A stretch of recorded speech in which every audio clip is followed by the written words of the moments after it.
All right, I could not be more excited to bring this to you because I have learned how to use Firefly Beta just at a very basic level. So, anyways, we'll just go through this together and see what we can figure out. But one of the best parts about this particular AI tool is that it has text effects, which is different from Midjourney and some of the other AI art applications that you'll see out there. So this is really, really exciting.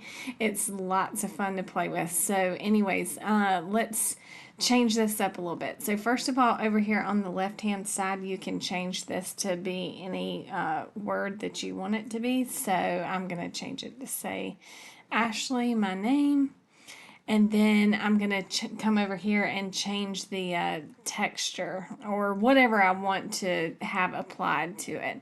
And I'm going to hit generate, and it'll take a minute, but you'll get to see what it comes out with. Isn't that amazing? And then if I love this, I can come over here and I can click download.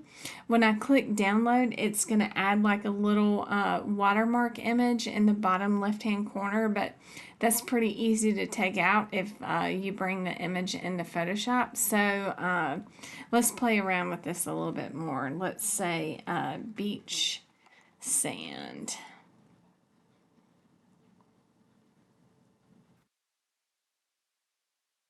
Oh, yeah, cool.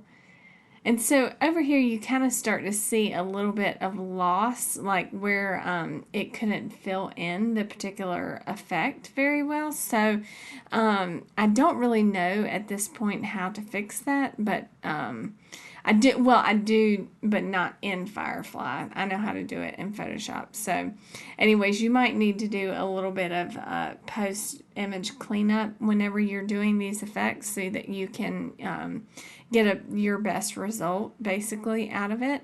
But now I'm going to come over here and do some of the predefined options that are available over here so you can kind of see what they look like. So this is a pink gold balloon. This comes out really neat. Very, very cool. I like it. All right, and then they also have this flower one I really like. Very, very pretty. Oh, that's awesome. And then you can also change the font. So it will pull fonts basically that, Firefly has access to at this point, but I fully anticipate them integrating with like your activated fonts that you already have in your Adobe subscription. It probably is just going to take more time to roll that particular feature out. And of course, Firefly's in beta. So, anyways, it makes perfect sense. But I'm going to come over here and I'm going to say make this text effect fit pretty tight to the actual lettering that I've chosen. And then I'm going to come up here to the snake option and select that. Oh, that's cool. That's actually more like I would call that a mermaid texture or something like that. But that's just a really, really neat effect that you can apply. But there's a ton of other ones that are under here. And of course, like I said, you can pick whatever you want. So if I want to come over here and do really green grass, for instance, I would come up with this, which is very, very cool.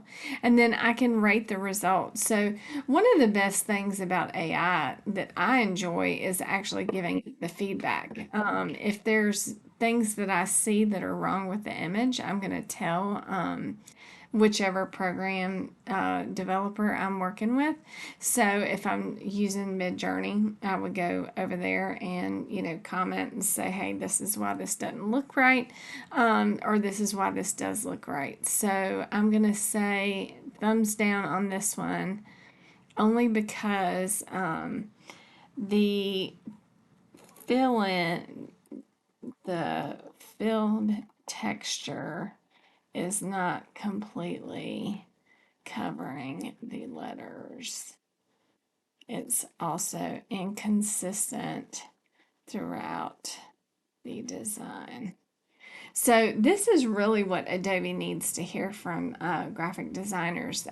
Really giving it intelligent feedback, whatever you can come up with. I mean, I'm not saying I'm super, super intelligent. I'm just saying that like you want to try to give it as much feedback as you can because that'll help the tool get better over time. So anyways, I would just hit that, hit submit, and then we're good to go. Once that submits, we will move on to the next step. Okay, and then I'm going to come up here. I'm going to show you how to download this image and kind of what it looks like. So if I like this for whatever reason, I'm going to, oh, and the other thing too you can do is you can click through. It generally gives you like 4 options per everything that you are prompting the software to give you. So you can pick between these 4 options. This one does actually look a little bit better. So I'm going to come up here and hit download now. Now, once you do that, it's going to add this content credentials thing that basically it puts it in the XF data of the actual image itself because there are so many deep fake issues that can arise because of this technology. So I think it's important that Adobe is trying to establish some barriers there. Other tools do not do that. So I'm really proud of Adobe for doing this. But anyways, I would hit continue. And then now I can download my image. And I'll show you what it looks like. There you go. But like I said, there's this little bit of watermark action going on over here in the left corner, but that's pretty easy to remove. Generally, I would bring the image into Photoshop at that point and then do content aware fill and replace the watermark if I wanted to do that. So anyways, hopefully you've enjoyed just looking around for a little bit in Firefly. It's really cool, and I promise to probably bring you more. All right, have a great day, and I'll see you in class.